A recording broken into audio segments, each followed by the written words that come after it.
ፍቃዱ ይሁንልን። የእናታችን የንጽሕተ ንጹሐን የቅድስተ ቅዱሳን የቅድስት እናታችን የድንግል ማርያም ምልጃ ተረዳይነቷ በረከቷ ሁሉ በሁላችን ላይ ይደርብን። እንግዲህ ወደ ዛሬ ትምህርታችን ስንገባ ታዲያ ግንቦት 21 ቀን ደብረ ምጥማቅ እያልን የእመቤታችን የንጽሕተ ንጹሐን የቅድስተ ቅዱሳን የቅድስት እናታችን የድንግል ማርያምን ዓመታዊ ክብረ በዓል በታላቅ ድምቀት እናከብራለን። ይህንን ክብረ በዓል ስለምንድን ነው የምናከብረው?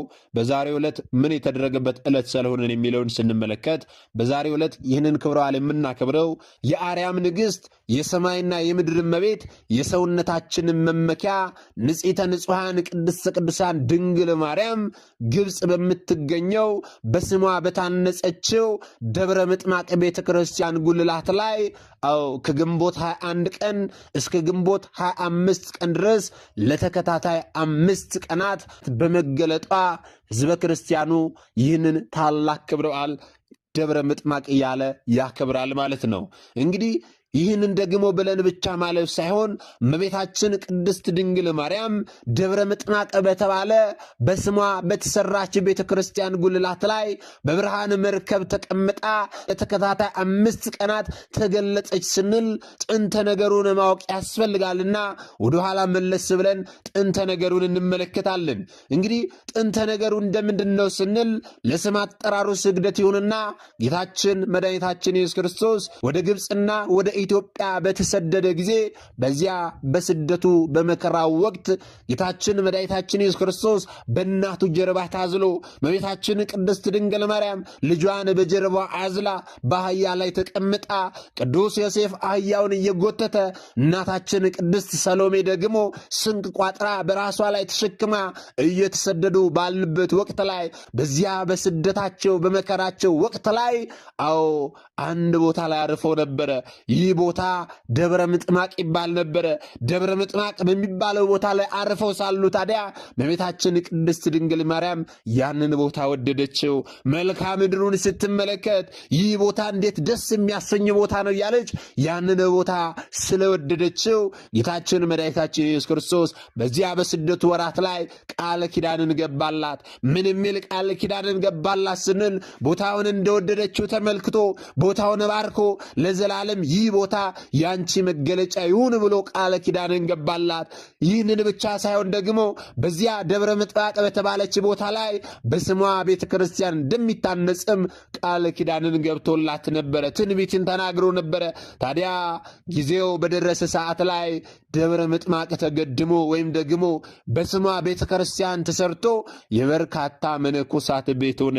ልብ በሉ ወገኖቼ።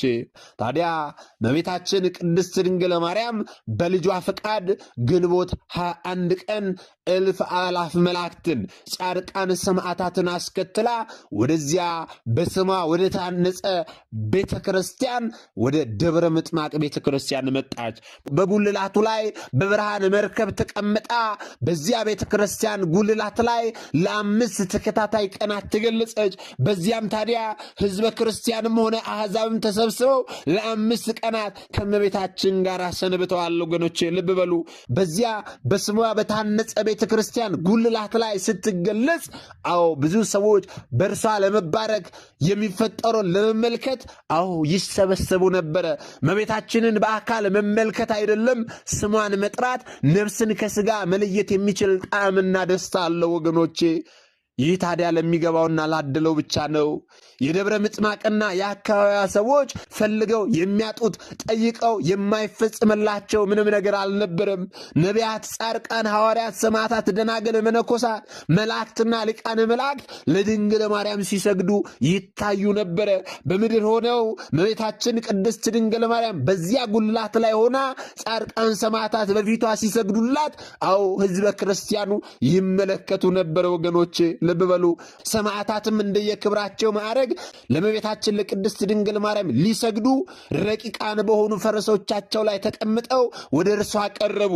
በመጀመሪያ ሊቀ ሰማዕታት ቅዱስ ጊዮርጊስ ከሁሉም ቀድሞ ከሰገደላት በኋላ ሌሎቹም እንደዚሁ በተመሳሳይ መልኩ ሰገዱላት። ከዚህ በኋላ ደግሞ ቅዱስ መርቆሬዎስ በዱሪ ፈረስ ተቀምጦ ወደ እርሷ ቀረበ።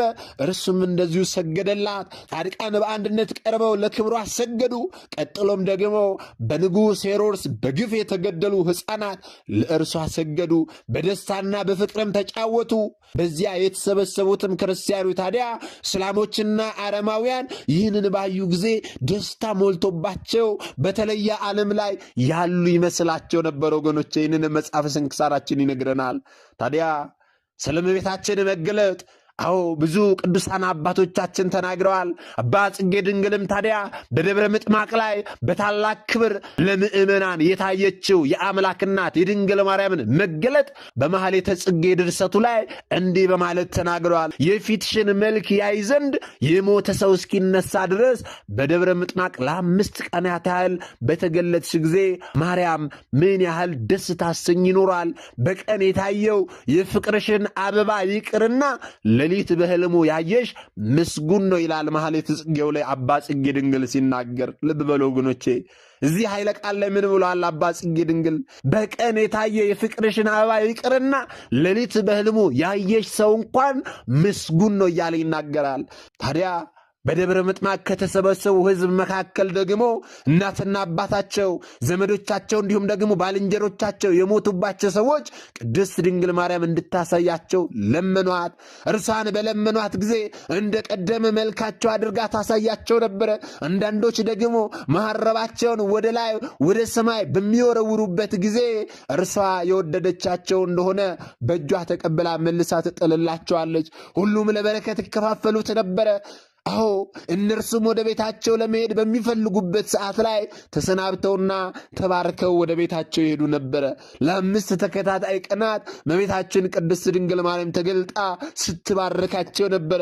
እነርሱም ሲባረኩ ነበረ። ወገኖቼ የደብረ ምጥማቅና የአካባቢያ ሰዎች እመቤታችን ቅድስት ድንግል ማርያምን ያዩባቸው ቀናት አረማውያኑ ያመኑበት፣ የበደሉም ደግሞ በምልጇ ቸርነት ምሕረትን ያገኙበት፣ ያመኑት ደግሞ የተባረኩበት ዕለታት ነበሩ። እነዚህ 5 ዕለታት ሕዝቡ እርሷን ጠይቀው ያልተፈጸመላቸው ምንም ነገር አልነበረም። በወቅቱ ነቢያት፣ ሐዋርያት፣ ጻድቃን፣ ሰማዕታት፣ ደናግል፣ መነኮሳት፣ መላእክትና ሊቃነ መላእክት ለድንግል ማርያም ሲሰግዱ ሕዝቡ የሚመለከቱ ነበረ። ወገኖቼ ልብ በሉ። ዛሬ እኔና እናንተ የምናከብረው ይህንን ታላቅ ክብረ በዓል ነው። ደብረ ምጥማቅ ብለን ስናክብር እመቤታችን ቅድስት ድንግል ማርያም ደብረ ምጥማቅ በተባለ ቦታ ላይ በስሟ በታነጸ ቤተ ክርስቲያን ጉልላት ላይ ለ5 ተከታታይ ቀናት ተገልጣ ምእመናኑን ሁሉ ስትባርክ እንደነበረ፣ ጻድቃን፣ ሰማዕታት፣ መላእክትን ጭምር ደግሞ ለእርሷ ሲሰግዱላት ምእመናኑ ይመለከቱ እንደነበረ ያንን እያሰበን ዛሬ ይህንን ክብረ በዓል እናክብራለን። ወገኖቼ በእውነት ለ5 ተከታታይ ቀናት እመቤታችን ቅድስት ድንግል ማርያም በደብረ ምጥማቅ ላይ እንደተገለጠች ሁሉ ዛሬም ጎደሎ ወደ ሆነው ሕይወታችን ሁሉ እመቤታችን ቅድስት ድንግል ማርያም ትገለጥልን። ዛሬም ለሀገራችን ትገለጥልን። ወገኖቼ ሀገራችን የእርሷን መገለጥ ትሻለችና እመቤታችን ቅድስት ድንግል ማርያም አሁንም እንደቀደመው ተገልጣ ሀገራችንን ሰላም ታድርግልን፣ ፍቅርን፣ ሰላምን ትስጠን። እንደቀደመው ደግሞ አሁንም ትባርከን። ወገኖቼ ዛሬም ይህ ያስፈልገናል። ታዲያ መብርሃን ድንግል ማርያም ለ5 ተከታታይ ቀናት ስትባረካቸው ከቆየች በኋላ በ5ኛው ዕለት እመብርሃን በብርሃነ መስቀል ባርካቸው ከቅዱሳኑ ጋር አድርጋለች። ይህ የሆነው ደግሞ መቼ ነው ስንል ግንቦት 21 ቀን ተገለጠች። እስከ ግንቦት 25 ቀን ድረስ ስትባርካቸው ከቆየች በኋላ ግንቦት 25 ቀን እመቤታችን ቅድስት ድንግል ማርያም አድርጋለች። ልብ በሉ ወገኖቼ፣ መብርሃን ድንግል ማርያምን የተመለከቱ እነዚህ ዓይኖች፣ በፊቷ የቆሙ እነዚህ እግሮች እንኳን ክብር ይገባቸዋል ወገኖቼ። ስለዚህ ዛሬ የምናከብረው ክብረ በዓል ስለምንድን ነው ስንል ይህንን ምክንያት አድርገን ነው። ከብዙ በጥቂቱ ነው አጥር አድርገን የተመለከትነው። ይህንንም ደግሞ ከየት ነው የምናገኘው? ምንጩ ምንድን ነው ብለው የሚጠይቁ ሰዎች ይኖራሉ። መጽሐፈ ስንክሳራችን በደንብ ይናገራል፣ ያስተምራል። መልክአ ማርያም ላይ የምንመለከታለን። ብዙ ቅዱሳን አባቶቻችን ስለዚህ ቀን በደንብ በስፋት ተናግረዋል፣ አስተምረዋል። ማኅሌተ ጽጌ ላይም እንደምናገኘው አባ ጽጌ ድንግል በደረሱት ድርሰት ላይ ስለዚህ ክብረ በዓል እናገኛለን ማለት ነው። ስለዚህ ምንጩ ምንድነው ብላችሁ ለምትጠይቁ ሰዎች ምንጩን ከነዚህ ቅዱሳት መጻሕፍት ማግኘት ትችላላችሁ። በዋናነት ግን ይህንን ክብረ በዓል ስለምን እንደምናከብር ታውቁ ዘንድ አውቃችሁም ደግሞ ታከብሩ ዘንድ ነውና የተማማርነው። እኛ የተማርነውን ደግሞ ላልተማሩት ወንድሞቻችን ልናስተምር፣ ላላውቁት ወንድሞቻችን ልናሳውቅ ያስፈልጋል። ምክንያቱም ይህ መንፈሳዊ ግዴታችን ነው።